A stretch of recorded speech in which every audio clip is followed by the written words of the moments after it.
Hello and welcome to Full Disclosure, a podcast project conceived entirely to let me spend more time than I'd ever get on the radio with interesting people. And, well, I think it's true every week, but this week's guest is particularly interesting and someone about whom, well, the audience will be divided. So part of the audience listening will know a lot about you, Humza Yousaf, and part of the audience will not. And the distinction in those two categories probably runs roughly across the middle of these islands, doesn't it? Yeah, across Hadrian's Wall. Yeah.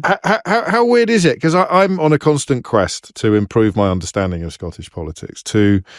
I don't think that some Scottish listeners will ever forgive me for ignorance displayed in previous years. But how conscious are you of living in two places and one place at the same time? So, look, for me, the relationship with the rest of the UK is just an incredibly important one and will be post-independence. I think what's been fascinating is Scottish politics and the Scottish Parliament since devolution, but I'd argue, obviously biased as I am, that since the SNP is in, has shown, given Scottish politics, a much greater prominence than it's had before. Alex Salmond, Nicola Sturgeon, and then, of course, myself. And, that can be down to certain issues. So take the issue of Gaza, for example. I've been pretty vocal on what I think should be happening there. And what's been interesting in my last couple of trips to London and to the UK outside of London, there's definitely more recognition of me as an individual because of that issue has been so topical in the advent of social media, podcasts that people have heard me speaking. So it's fascinating actually, before where Scottish politics would be quite self-contained, definitely not the case anymore. It's changing, not always for good reasons as well, of course. Of course. Making headlines on all over the UK is more likely to be a negative story than a positive story for any politician, but it seems particularly acute, I think, for Scottish voters because they'll feel that London only notices when things are going badly. Yeah, there can be an element of that, and there can be an element, frankly, of not understanding the nuances of Scottish politics from some here in London. But actually, look, I think there's much more of an interest. I come down with some regularity, and I've just done a bit of a chat with some of our media colleagues, and definitely much more of an interest, I think, in what role Scotland has to play in the wider UK politics and political discourse, but actually just in Scottish politics more generally. I wonder how many voters in England are fully clear on what your next electoral challenges are in the context of elections to Westminster and as opposed to elections to Holyrood. Yeah, and they definitely present different dynamics. And I think the voter, if I was a voter in England, I would be banging my head off the proverbial brick wall, because what kind of choice have I got? I've got a choice between, a Conservative government, which is absolutely on its way out, is degenerating into complete and utter chaos and ridicule, actually. And you cover this regularly on your programme, and I listen to the folk that phone in, and it seems to be an almost universal view of where the Conservatives are. And then you've got a Labour Party who are 20 to 28 points ahead in the polls, and just meh. There's no radical, bold, inspiring vision. It's just, we're going to manage the decline that the UK is on, but just do it a little bit more competently than the other guys. And Liberal Democrats, God knows what they stand for other than kind of silly photo ops and stunts after a by-election victory. I think you've got the Greens, but they're not going to I think increase their presence significantly. So I think if you're in England, you're thinking, what on earth? There's a big opportunity for Scotland and the SNP to go, well, actually, there's an alternative. I think Ed Davey was sitting in that chair a month ago and Keir Starmer a couple of years ago, so they'd no doubt disagree slightly with your analysis. But on the Labour question, there's a problem there, isn't there? Because, let's say your analysis is right, the lack of pizzazz, you're not the first to point it out, but why on earth would they be reaching for any different offering for voters if they are 20 to 28 points ahead in the polls? I suppose the point would be that to lead is a real privilege, but you've also got to make sure that when you're in, and I don't doubt that Keir Starmer will be the next Prime Minister, how on earth are you going to improve people's life chances? And you have spoken on many occasions on the issue of Brexit is just one example. The facts of Brexit are just undeniable. The UK economy. Well, we know that's not true. Well, undeniable for anybody that is reasonably minded. Yeah, that anybody that looks objectively at the evidence. evidence. Have you not been following Kemi Badenoch's interventions on this latterly? Exactly. So these, you just cannot be objectively minded, look at the evidence and think that Brexit has been anything other than a complete and unmitigated disaster. And there's actually a bit of a consensus now, to some extent, around, think tanks, some commentator, a lot of commentators now that Brexit has been a complete disaster. But you've got a Labour Party who, as I say, uninspiring, no vision, no hope. When you're 20 to 28 points ahead, you could actually, even if it's just a smidgen of inspiration, a smidgen of hope, as opposed to, look, the only policy they had that differentiated themselves from the Tory party was their Green Prosperity Fund. And even that's been, well, if not completely dumped, then slimmed down, to say the least. But let's backtrack, because this is as much about you as it is about your politics. So let's go back to 1985, when you were born in Glasgow. The immigrant experience is obviously intrinsic to who you are, but not by any means the beginning and the end of what you are. But your dad came over with your grandparents, I think, to Scotland. Why Scotland? What the journey from Pakistan to Scotland? What was the attraction? Do we know? Do you know, my grandfather always tells a story which kind of irked me as an SNP or as a nationalist, which was, so his best friend came to the UK and came to Scotland and worked in the Singer sewing machine factory. It was in Clydebank, just outside of Glasgow. And he then went back to Pakistan, met my grandfather and said, "Oh, you should come to come work in the Singer sewing machine factory. They're always looking for people, pays well, good work, you can get a job." And it's in Scotland. And my granddad says at that point he went to his best friend Scotland. Which part of London is that? Which rather upset and annoyed me. So look, his experience, similar to many immigrants, and a lot of immigrants then from my granddad's town, then in village actually, ended up in Scotland. So yeah, in that sense, actually, the immigrant story, pretty typical. And actually, it's why I get really, frankly, pissed off, if I'm being honest, about the fact that we have so many in the Conservative and on the right saying that multiculturalism has failed. How can it have failed when you've got, Prime Minister of British Indian origin, Sadiq Khan is the Mayor of London, me as the First Minister of the country, and many others that have managed to get up to pretty high political office that are people of colour. And it's just used, I'm afraid, as a far-right trope, if nothing else. We're including some of the people that you and I would hold up as examples of its success. People from an ethnic minority background will claim that it has failed or that doesn't make any sense. Gone wrong. Does it not? No, complete cognitive dissonance. I'm wary of reading too much into that as a white bloke. I'm wary of talking about drawbridges being pulled up. Do you have a better understanding of it? If you wanted to get ahead in the Tory party? No. Look, I actually agree with that. You have a choice as a person of colour. You can either reach out your hand and pull other people up with you, or you can pull the ladder up behind you. And I'm afraid there's too many, I think, in the right and in the Conservative Party that are happy to pull up ladder behind them. But I think those in the Conservative Party who have often said multiculturalism has failed are the exact people who've held high office. And to me, as I say, there's that kind of cognitive dissonance. And that's really the worry about the general election, I have to say. There's lots of worries I've got about the general election, but one of them has to be that complete race to the bottom on so many issues. And I think if we take the last few weeks, whether it's Lee Anderson's comments on Sadiq Khan, whether it's Suella Braverman's comments about Islamists who have taken over the country and the government, it's clear to me that those conspiracy theories, innuendos, insinuations of Islamophobia that you would see in the underbelly of Twitter or X, as it is now becoming mainstream in our political discourse and our media discourse. And the Conservatives are only going to ramp that up between now and a general election. Complete scorched earth policy that will do huge amounts of damage, I would say, not just for years to come, but potentially even generations to come. And yeah, oddly, I suppose it's one of those areas where there would be clear blue water between them and Labour. Yeah, absolutely. But it's, as I say, a complete scorched earth policy. Do you personally, do you note it personally? Do you notice a change in the weather for you personally as a Muslim politician when the rhetoric changes?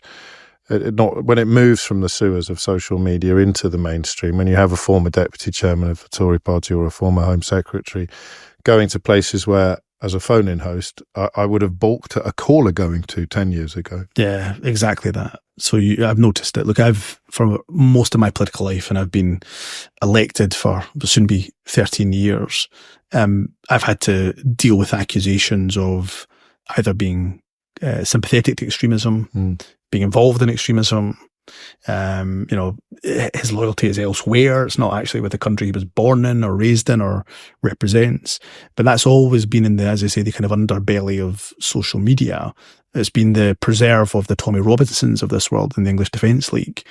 But it's now very much part of the mainstream discourse. And look, I took the Telegraph to task on it over the weekend. I saw. I did that purposely because conspiracy theories that I would never have expected to see in a mainstream newspaper is now very much being as part of the media discourse. This was the idea that you had, if you like, rushed through funding for UNRWA as a consequence of your in-laws being released. Yeah, or able to make their way out of Gaza. Those two deeply troubling and worrying and upsetting accusations in the Telegraph. One is that somehow, I ensured that UNRWA was funded so that my in-laws were able to leave Gaza, even though it was the FCDO that helped to release get my in-laws out. And I'm grateful to the FCDO and the crisis team there for working hard to help to get my in-laws out of Gaza. But the second one, and the article was riddled with the word terror and terrorism and complaints being made to the Met's anti-terror hotline. Again, it's just that insinuation that because you're Muslim, you must be sympathetic to terror. So nobody questioned Sunak, the Prime Minister, giving money to UNRWA.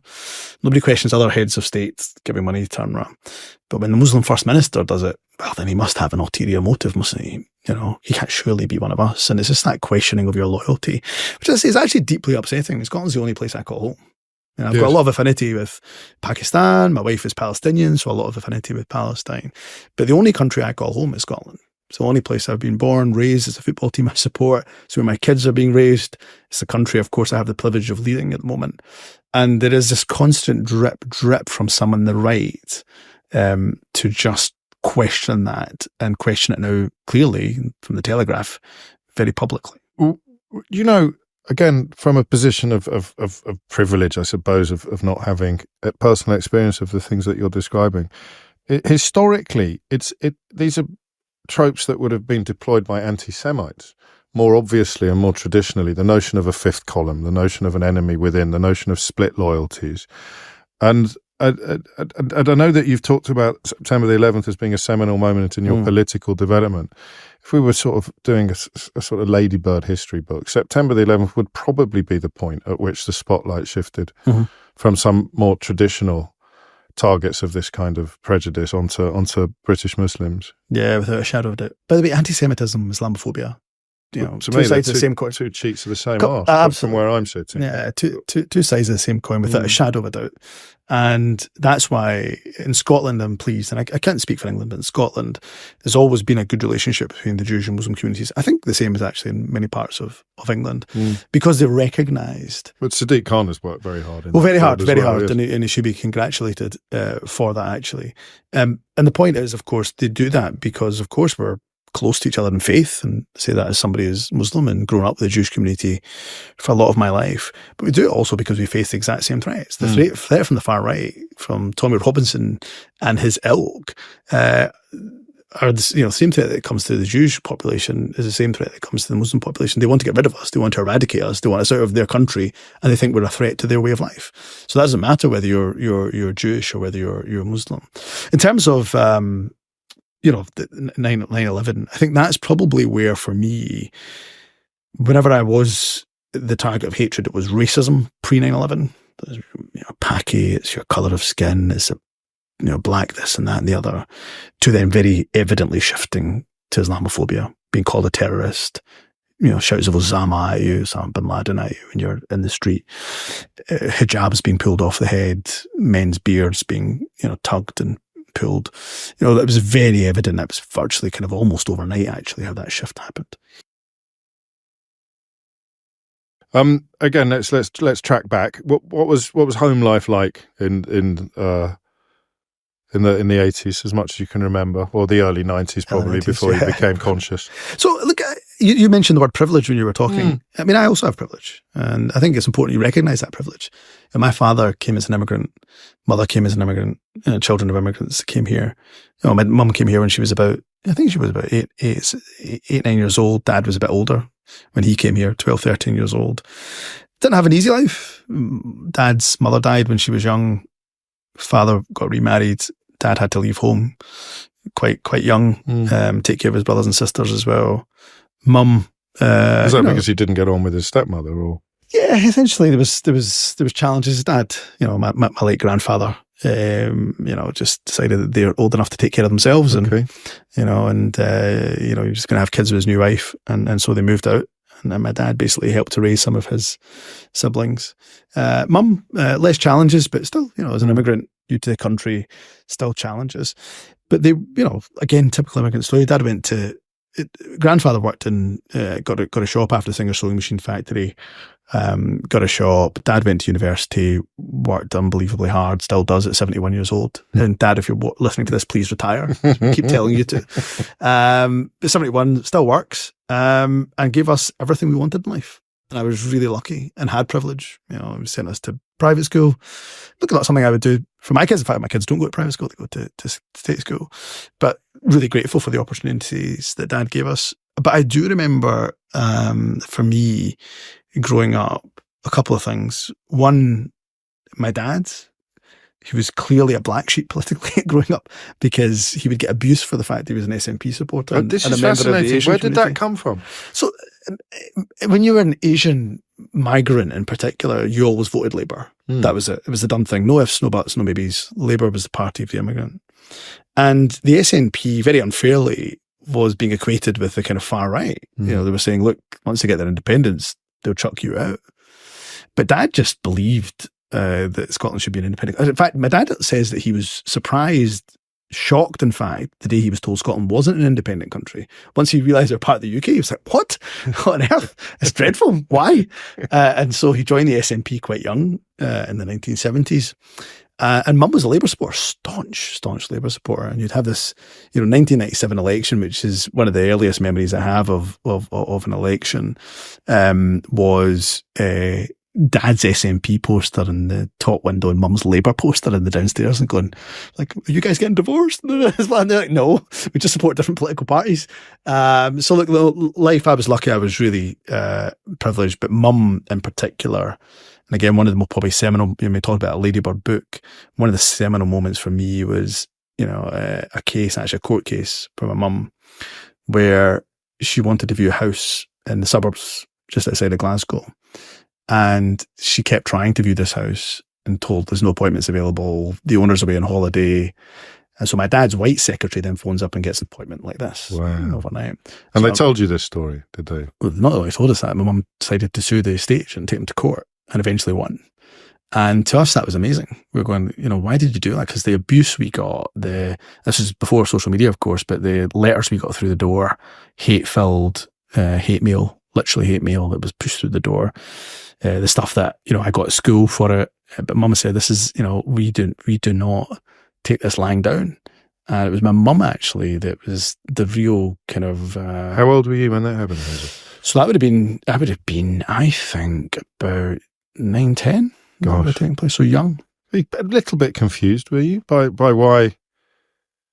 I mean, the justice of the cause notwithstanding, why your mum would paint a target on herself in that way? No, because Mum was so strong, robust, forthright about it. We're like, yeah, go, Mum. They should absolutely be doing this. There's no way that we should be treated any differently just because of who we are and who our colour, what colour. It sounds like quite a political home then. Yeah, political. Even though Dad was not, he was in the SNP and he would take us out leafleting. He was never one that said you've got to join a political party or get involved in politics. But look, anybody that you've ever had or spoken to that's been from the subcontinent and the heritage from the subcontinent, they'll tell you any family gathering quickly descends into politics. So we've been quite political, I think, as a people. How many siblings have you got? 2, older sister and younger sister. And where do they sit politically? If that's not, that's fine. It's fine. No, look, they would, similar to me. I mean, they're SNP supporters. I think they're so less. Your mum lost this battle then. Oh, and look, after the Iraq War, it was done for her. Right. She was a big fan of John Smith. Yes, and then when John Smith, and then me too. Actually, I quoted him in my speech when I first became First Minister. Actually, I remember.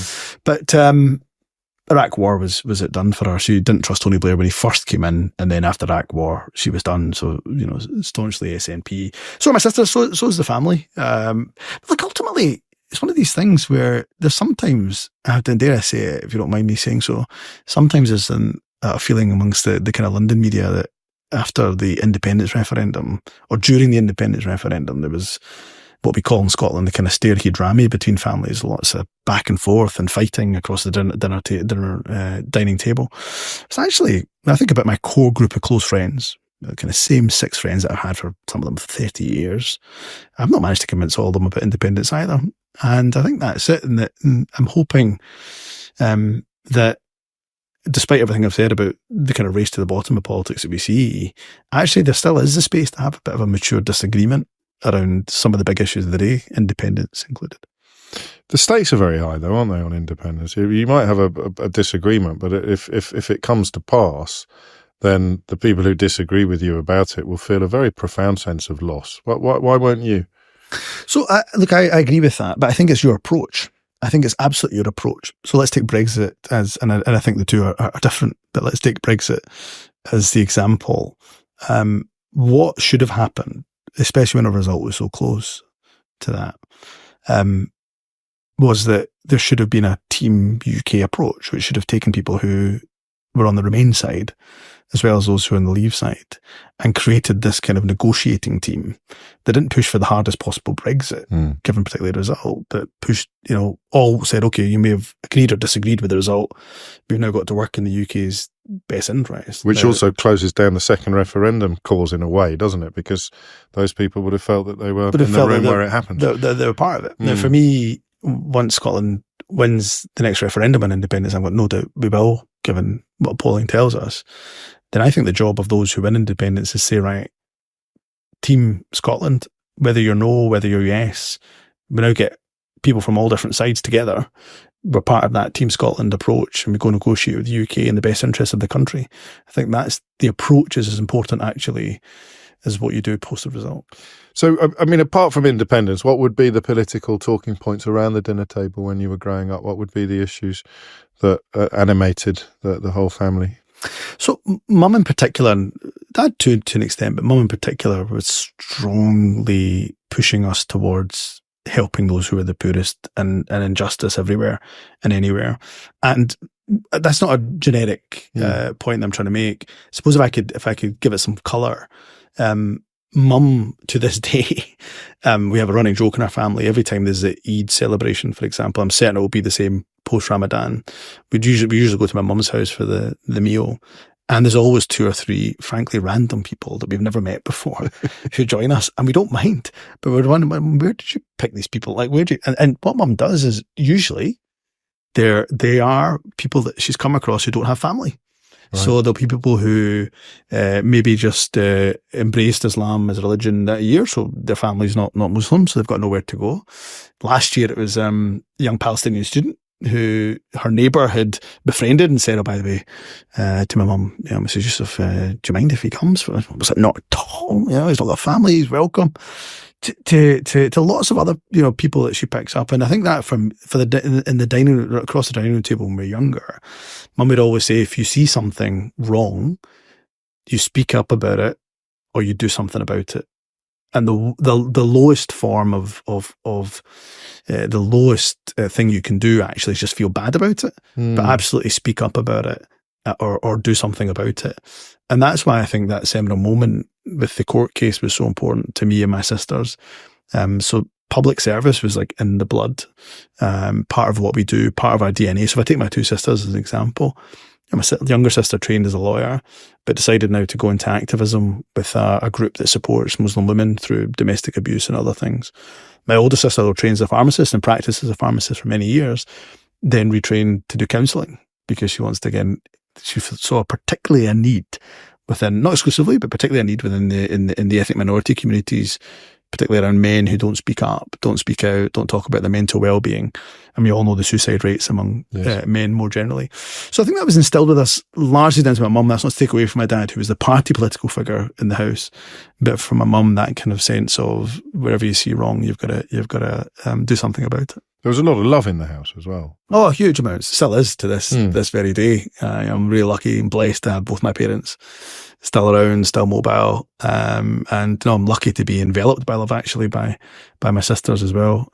To a point, I mean, my sister sent me a really horrible, I'm going to call it out, she sent me this horrible message, which was a video that said, if you haven't spoken to your siblings today to tell them that they're either ugly or adopted, then here's your opportunity. So, but there lots of love other than that. Other than my big sister sending me terrible memes like that. So, what do you remember of going to school? You went to a Catholic primary school, I think, but not presumably. No, Was it not? it's just a state. You need to correct your Wikipedia. State school. Is that right? No. State school, Mearns Primary, and then went to, as I said, private school.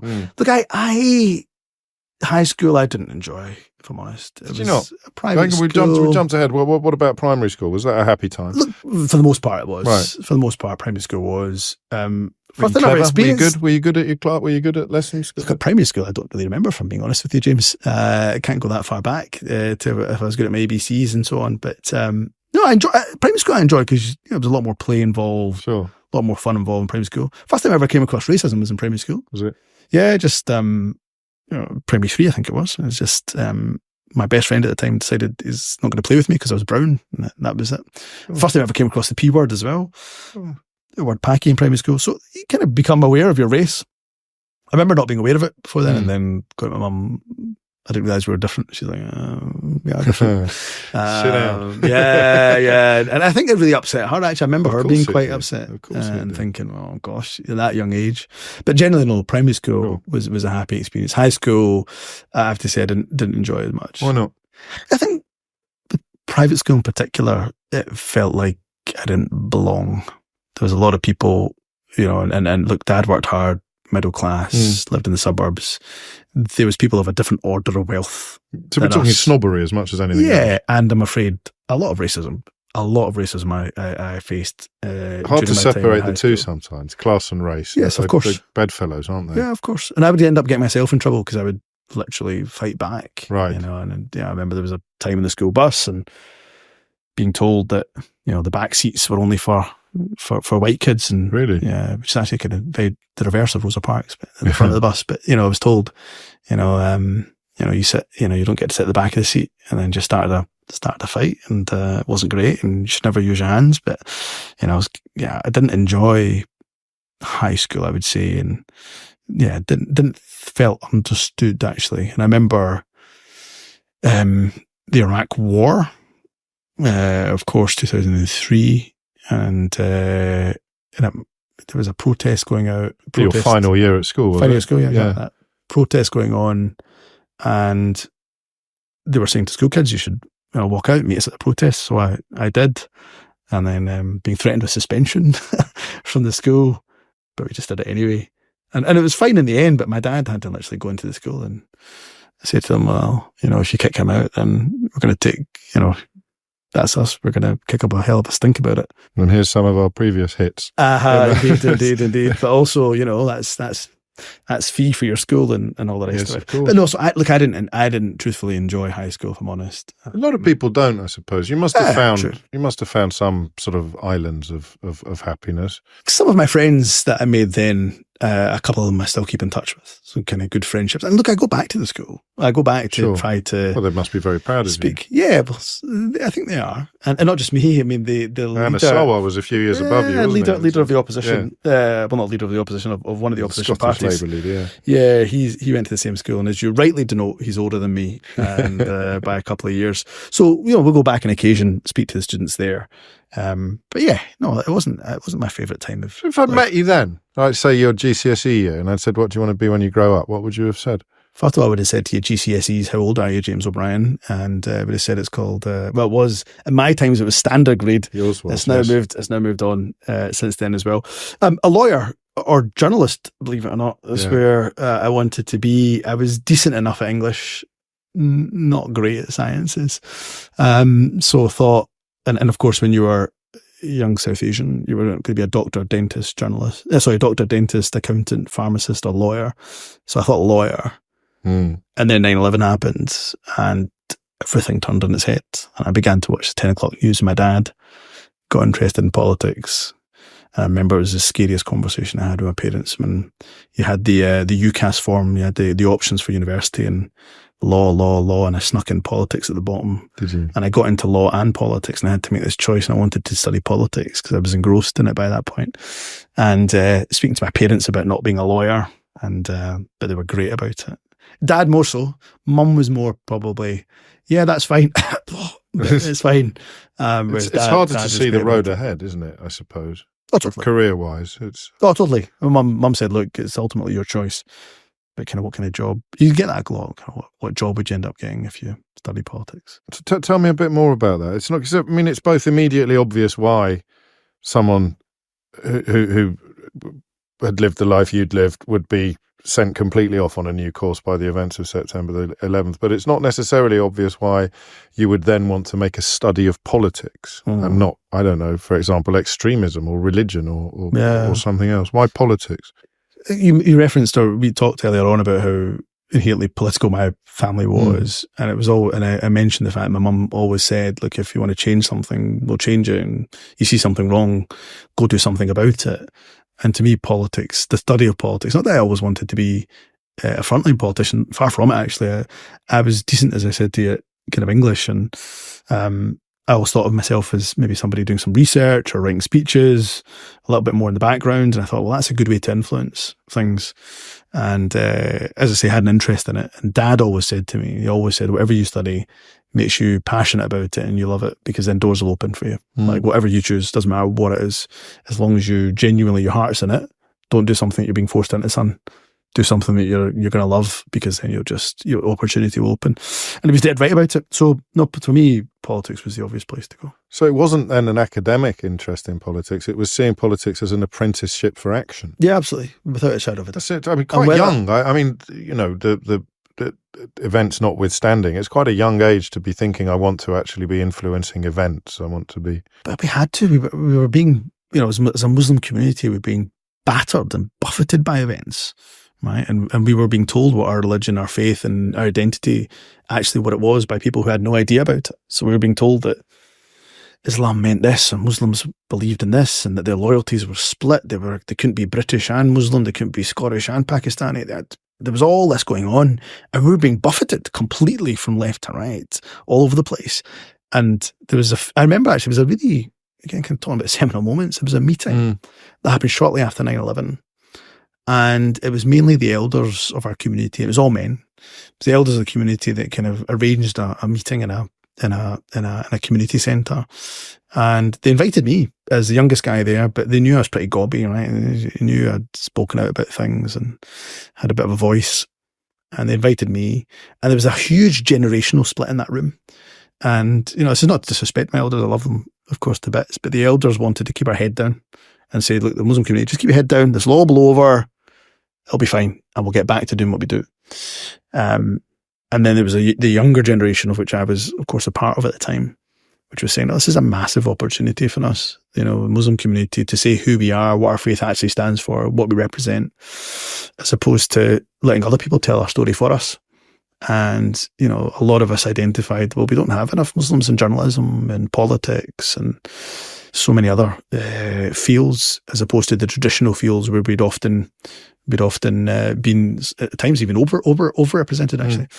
So, you know, for me, there was that in the back of my mind. I had no idea, of course, what it would end up leading to, but I am now. But yeah, no, it was, for me, there was almost no choice but to study politics. I haven't had much inkling yet of ambition in the sort of simplest sense of the word. Have you dreaming of being something or someone?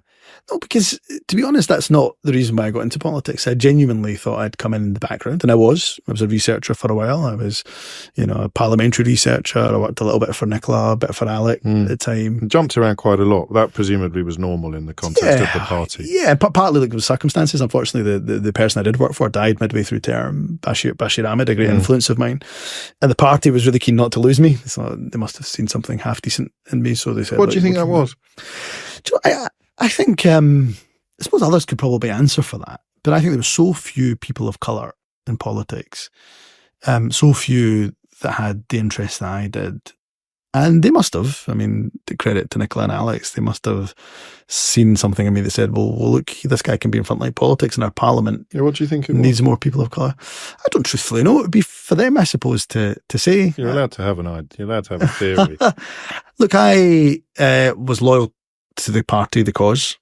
I believed in it. I could speak well. And when did you discover that? You mentioned having a reputation for gobbiness with the elders, but all you've mentioned so far was going on a march. So yeah. where did the and let's not say gobbiness. Let's be a bit more generous. Let's say oratorical skills. When did you discover that you possessed them? First ever speech I did of any note, believe it or not, this is going to sound bizarre. My mum was part of the interfaith group in Glasgow, and it was a Church of the Latter-day Saints that asked for a young Muslim to come and speak about their faith. And my mum said, oh yeah, my son will come and speak. And mum put me up this with a week's notice. And I'd never done a speech before in my life. And I got one heck of a rousing response. Did you? Yeah, with people coming up to me at the end and say that, best speech we've heard and brilliant speech. And then I thought, oh, I'm not too bad at this. And then I did a few, and it was, to be honest, where I really found my voice. So that was the first speech I ever did, but where I really found my voice was in the anti-war movement. I opposed Iraq in particular, but Afghanistan as well, actually, as it became evident the civilian toll it was taking. But Iraq in particular. And so I did a fair number of stump speeches as part of the anti-war movement, including here in London as well as up in Scotland. But I think it was a mixture of those things that probably Nicola and Alex, both between them, thought, look, we need to, and we want to hold on to this guy as best we possibly can. And you threw yourself into student politics as a student as well, I think. Yeah, at the University of Glasgow. Was it always Glasgow? Would you have been tempted to have gone elsewhere in the UK, or were you definitely going to stay in Scotland? Scotland. I never applied outside of Scotland, so it was always going to be Scotland for me. And that was, as I say, it was my country, the country I call home, and the one that I want to get involved in the politics up here. So there was not really much in my head that I ever thought of leaving Scotland. And Glasgow, my home city, for lots of different reasons. Partly, of course, because we do the best curry this side of India and Pakistan, of course, in Glasgow. So why go elsewhere?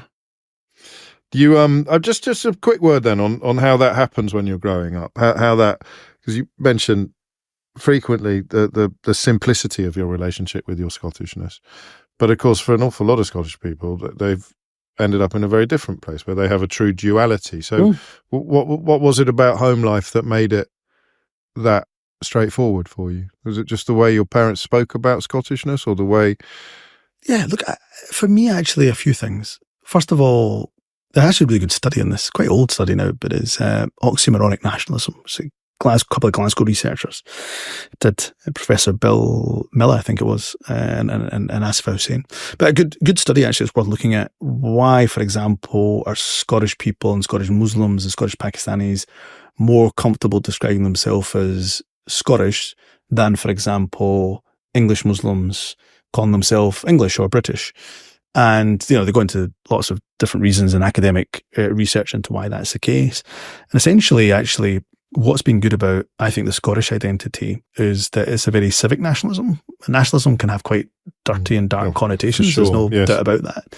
Whereas actually what we've tried to promote is a civic nationalism over the years, which says it doesn't really matter where you're from. What matters is if you count Scotland as your home, then it's your home. And we should go forward together.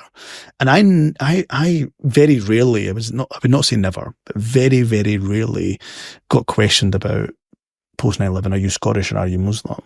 There's a kind of just generally broadly accepted that you can be, because Scotland was what was termed by Willie McIlvanney, the author, as a mongrel nation, come from all over the place. Yeah, but so's the rest of the UK. I wonder why Scotland has taken that status to heart more. Yeah, maybe part of it the Irish possibly, but look, maybe part of it is because for a long time, for example, the British flag, or certainly the St George's Cross, the English flag, was appropriated by the far right. Now, I think it's changed a lot massively. Yeah, sure. Actually, I think there's a bit of credit there for the English football team.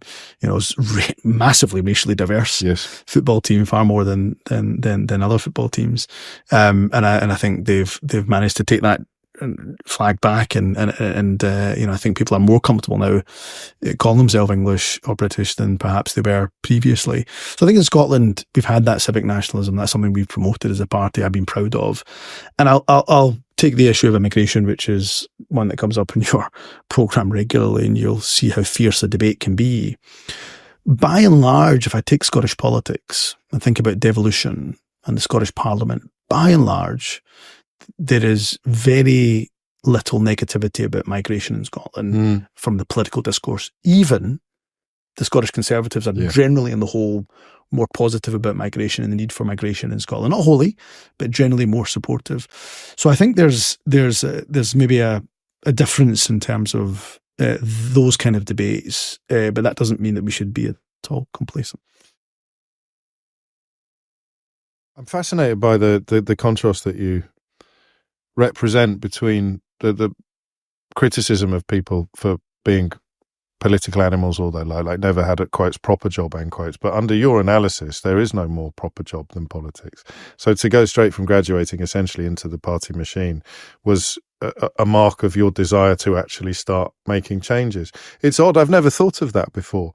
There's something a bit silly about saying, why would you want to go straight into politics? Why wouldn't you want to go off and be a chartered surveyor for 10 years or write a newspaper column or something like that? Yeah, I never got it, honestly. No, I've only just seen it like this today. I never got that argument because a few reasons. First of all, you should never have a parliament that's not got people, I think, in their 20s or 30s represented, right? Because else, how else will the body politic understand what 20 and 30-year-olds want, need, desire, what their views are?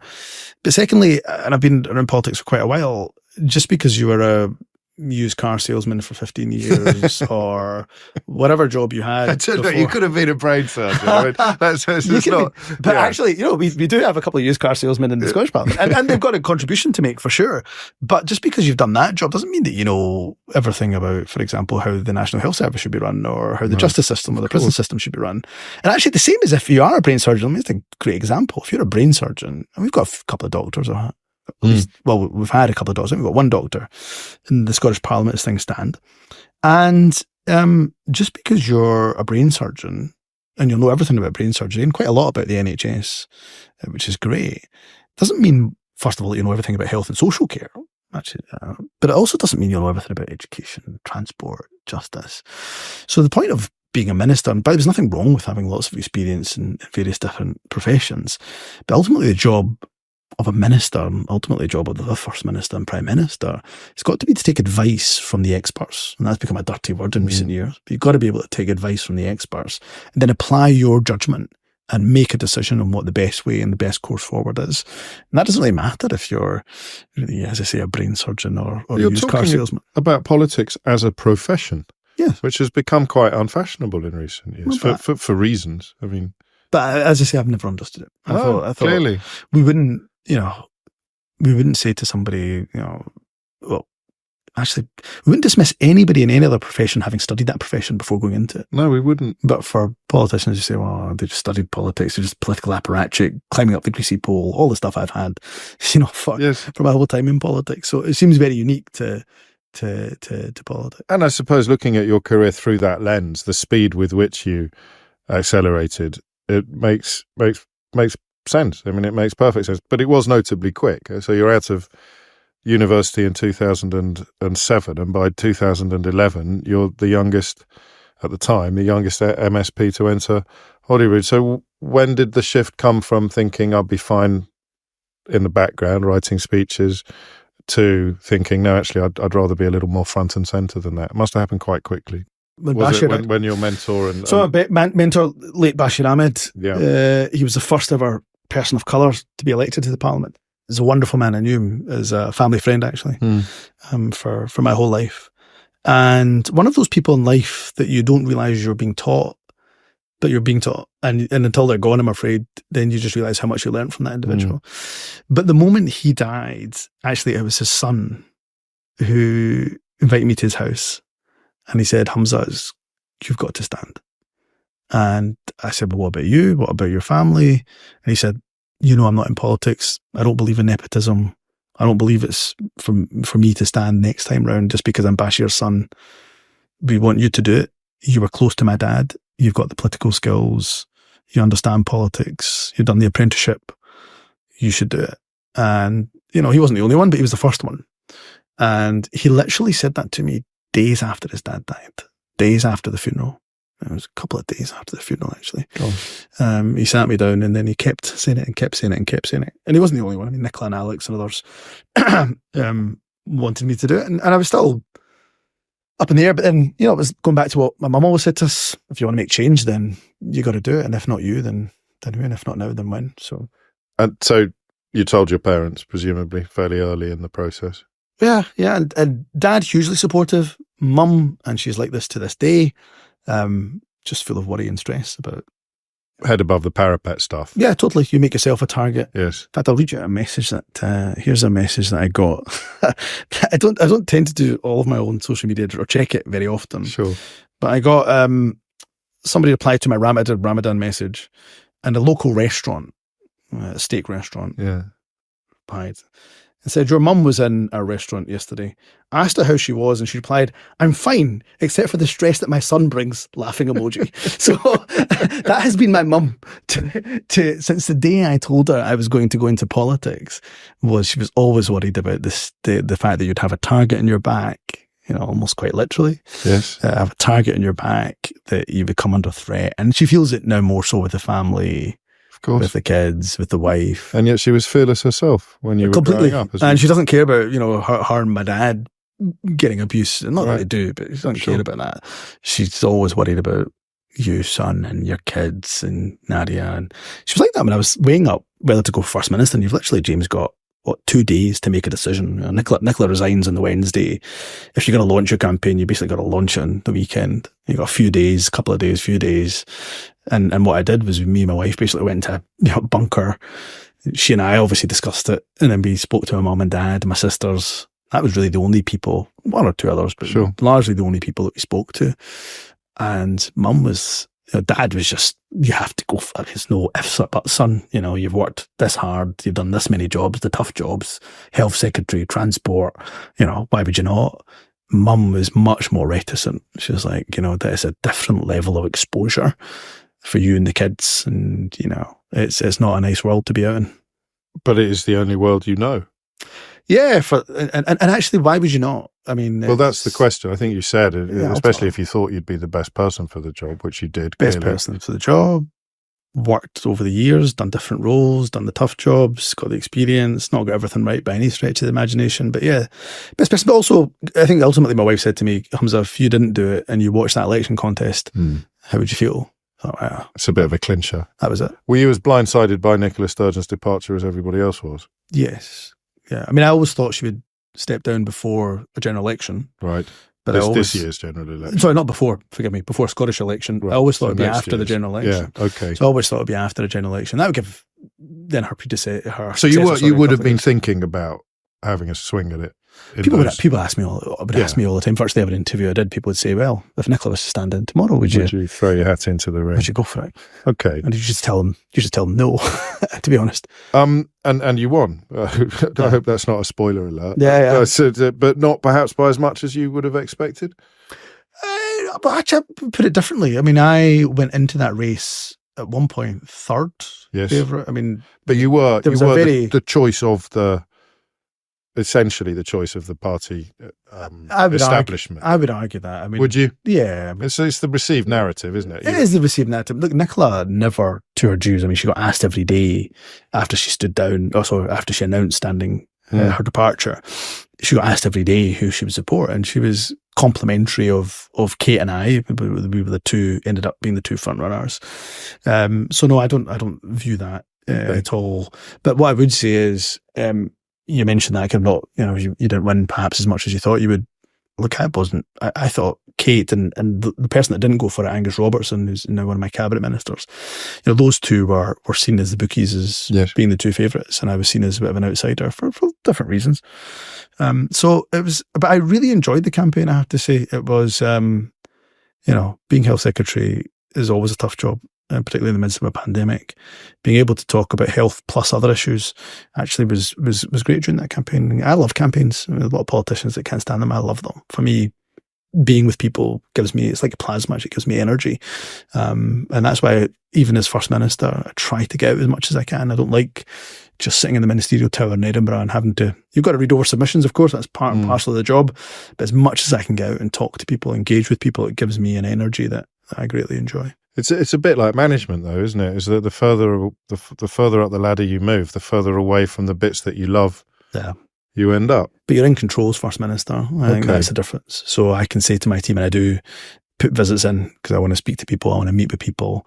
I make sure I go out campaigning. I was chapping doors in Dundee, and just doing the leaflet thing, and just there for a couple of hours, into the local butcher, into a local supermarket. Just make sure that you're constantly engaging with people, to me, is the best part of the job.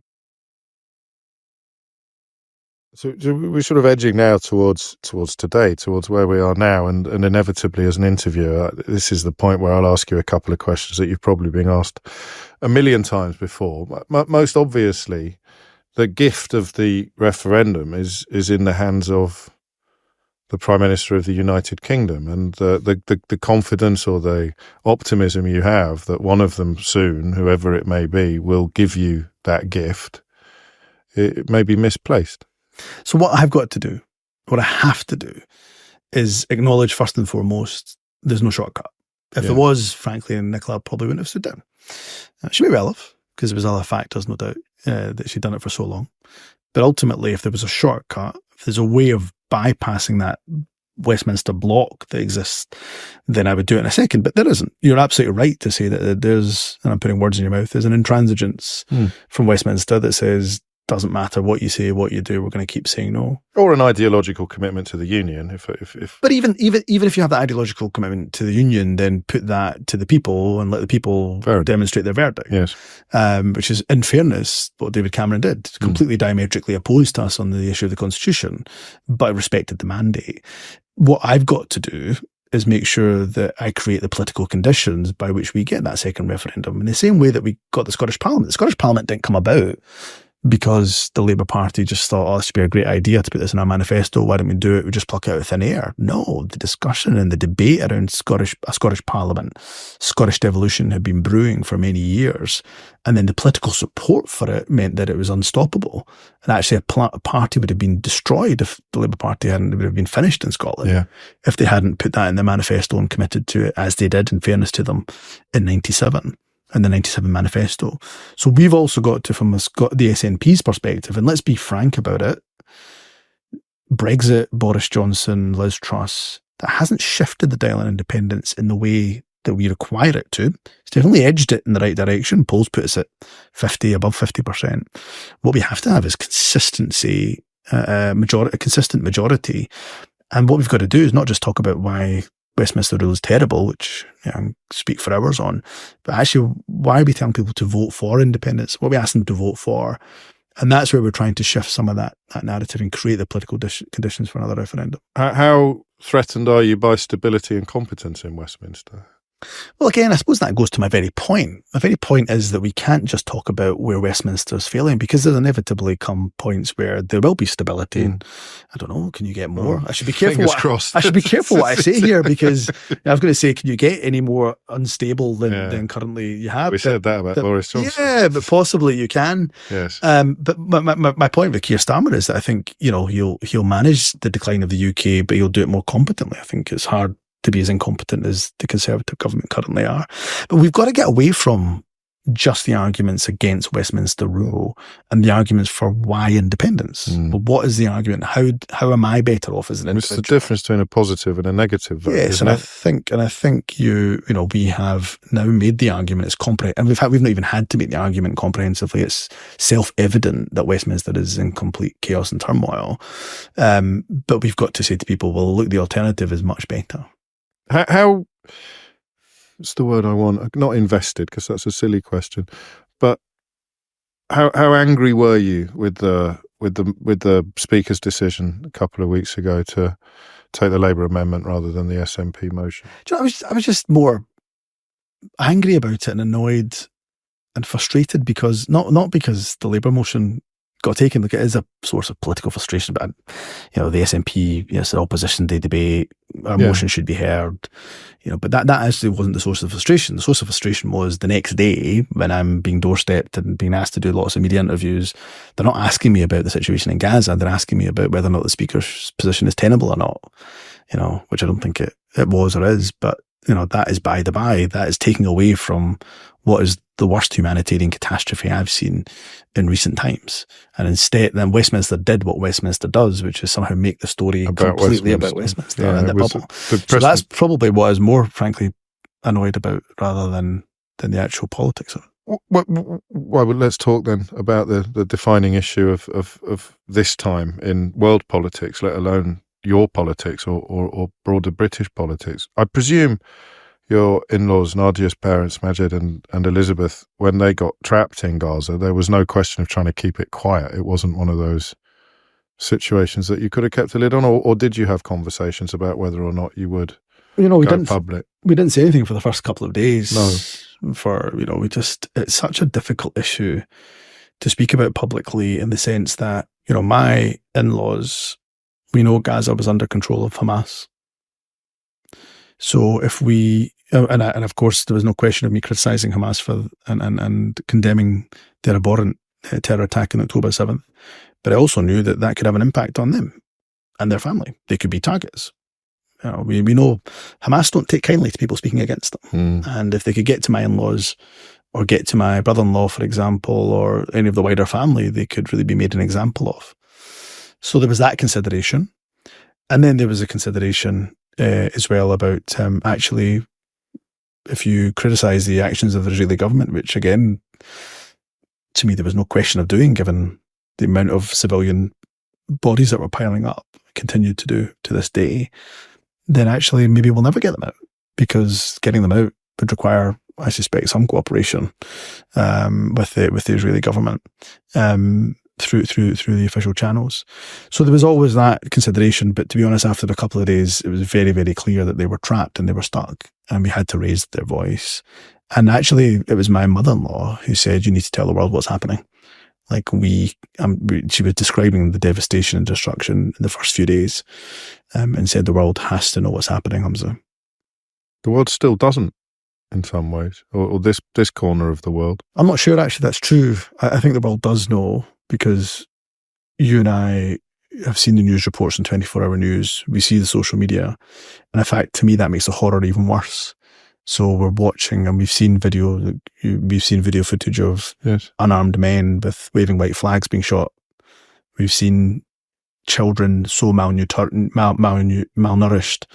that they're practically skeletons and then die.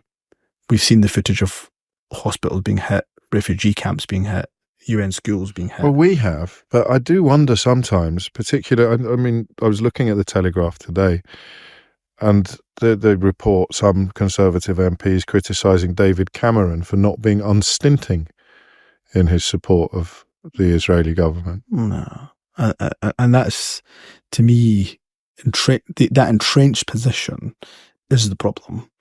That actually, what we should be looking at is the undeniable mounting death toll of civilians, women and children, undeniable, given the footage that we've seen of how many thousands have been killed. You can argue about whether it's this many thousand or that many thousand, but it's thousands that have been killed. Actually, it's probably not an argument that should get as much mileage as it gets, because the detail that's provided on the death tolls is actually pretty serious. I mean, it's names, it's family connections. People say it's the Hamas-run health ministry.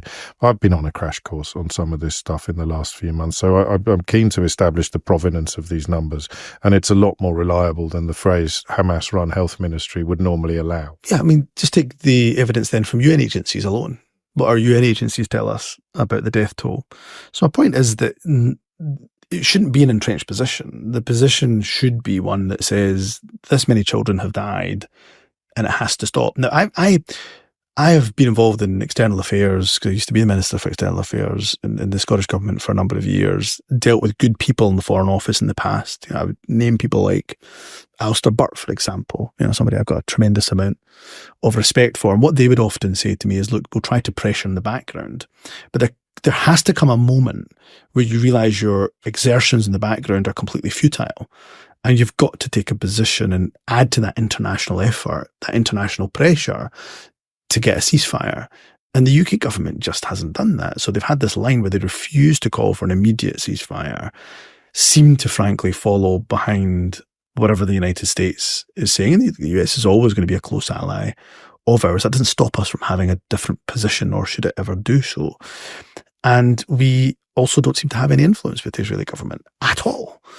And so we're in the worst of all positions. And, eventually this situation will be, I would hope, resolved in the short term. There will be a ceasefire, I hope, at some point. The longer term implications of what's happened, not just for the region, but here, for the West's moral authority to talk about human rights, I think has been, if not completely wiped out, is severely diminished.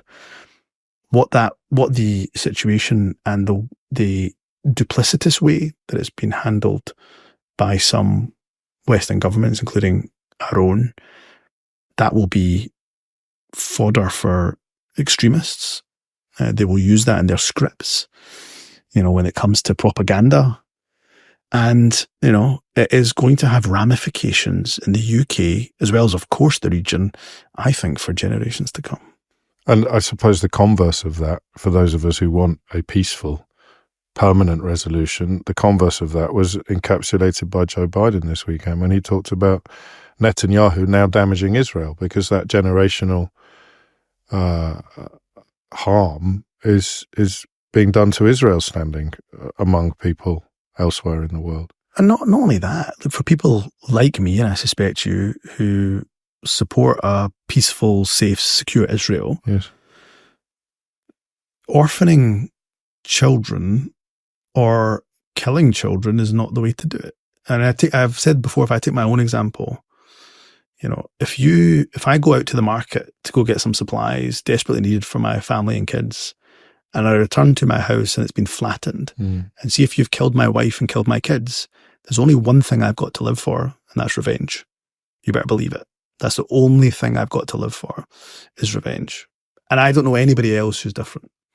And so if you want a safe and secure Israel, killing children or killing innocent mothers and fathers, grandparents, is not the way to do it. All you're going to do is perpetuate this cycle of violence that we've seen for decades, for even longer. Which seems crystal clear to so many, but apparently is inconceivable to others. So we've come full circle, and I almost hesitate to bring such a sort of unsavory character into this conversation, but he's become a rallying point for some of the stuff that you've described. And in the context of this, the continuing conflict, the price that some people want Muslims in this country to pay, being cited by Lee Anderson when he accuses Sadiq Khan of being in the pocket or in the control of Islamists. Just a quick word in conclusion on the protests, on the marches.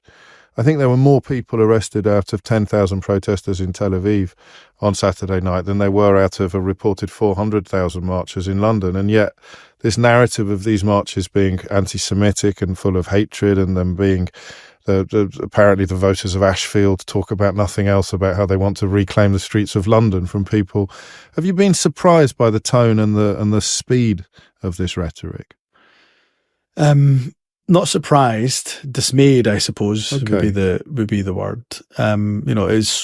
Is I think I don't know if there's been a situation like this where the champions, so-called champions of free speech, are the very ones who want to clamp down on that free speech because, of course, it doesn't agree with their or suit their narrative. Not that kind of free speech. Not that kind of free speech. My free speech is absolutely fine.